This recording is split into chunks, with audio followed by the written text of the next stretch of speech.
All right, let's dive in. The world is in a constant state of flux, right? Tensions are flaring up in one corner while brand new alliances are being forged in another. Today, we're going to take a super quick tour around the globe to try and make sense of the key events that are really shaping our world right now. Let's get to it. So here's our game plan. We'll kick things off in America, looking at some serious domestic tensions and some surprising population numbers. Then, we're heading south to see how politics are shifting across the Americas. After that, we'll jump over to the Middle East, a region that is absolutely on high alert. From there, it's on to Europe, which is at a major crossroads, before we wrap things up in Asia to look at some big power plays and game-changing economic deals. First up, the United States. It's a place where a really volatile situation on the streets is happening at the same time as some pretty big demographic shifts.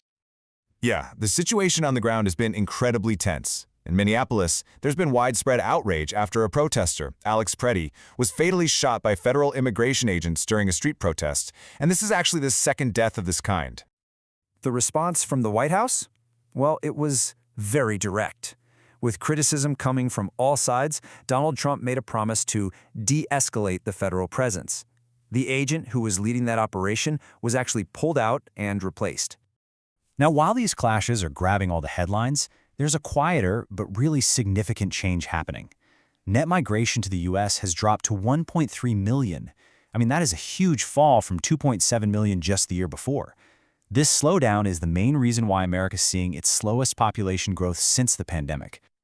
Okay, let's head south now to the rest of the Americas, where new leaders are stepping up and diplomatic pressure is being felt all across the region. So in Venezuela, we're finally seeing a little bit of movement. The government has released over 100 more political prisoners, but the U.S. is still pushing for every single one to be freed. Meanwhile, over in Honduras, Nasri Asfora, who had Trump's backing, has been sworn in as president, even with the opposition crying foul over voter fraud. And Washington didn't waste any time. They've already signaled they're ready to talk about a new trade deal with his government.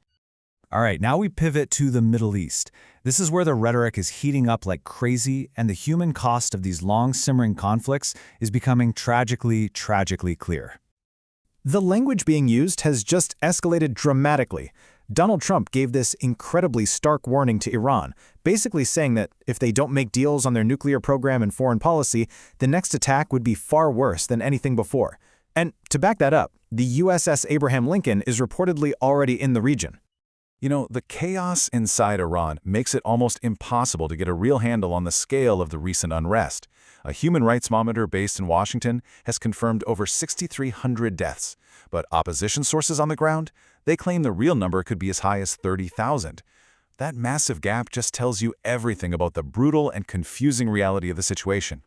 And this instability is everywhere. In Iraq, the U.S. has issued a sharp warning about the potential return of an Iran-linked prime minister. In Israel, a really somber moment as the remains of the final hostage from the October 7th attacks were recovered. And in South Sudan, the situation is just dire. Fears of a new civil war are exploding after a commander gave a truly chilling order to his troops. Okay, let's cross over to Europe, a continent that is seriously grappling with a war right on its doorstep, and some fundamental questions about its own security and its own future. Over in Ukraine, even as negotiators are holding their first trilateral talks since the war started, the violence just doesn't stop. A Russian drone hit a train in the Kharkiv region, killing at least 5 passengers. It's just a brutal reminder of the ongoing human cost. And that constant violence is leading to some very blunt assessments. The new head of NATO, Mark Rutte, gave this stark warning to the European Parliament. He basically told the whole continent that its reliance on American defense isn't going anywhere fast. And behind that warning, well, there's a huge financial reality check. Rutte said that even the pledged goal of spending 5% of GDP on defense just won't be enough for Europe. As you can see here, the gap between what's being spent now and what's actually needed for self-reliance, it's massive. We are talking billions and billions of dollars.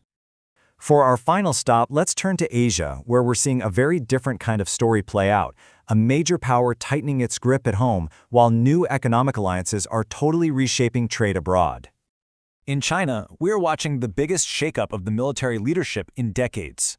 2 top generals are now under investigation for allegedly undermining Xi Jinping. What these purges are doing is effectively cementing President Xi's personal, direct control over the entire military high command. So, while China is busy looking inward, other powers are making big moves looking outward. After 20 years of talks, the EU and India have finally sealed a landmark trade deal. It gets rid of tariffs on 97% of goods, and check this out, it's going to slash India's massive 110% tax on European cars all the way down to just 10%.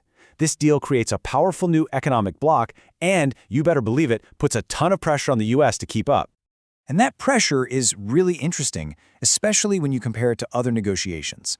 At the exact same time the EU is celebrating this huge deal with India, the US is actually threatening to raise tariffs on South Korea, a key ally, all because of delays in a deal they'd already agreed on. So, when you put it all together, new trade deals being signed, military threats being made, leaders consolidating power, it really leaves us with a pretty fundamental question. Are we watching the world realign itself into new powerful blocs, or are we just watching it all come apart at the seams?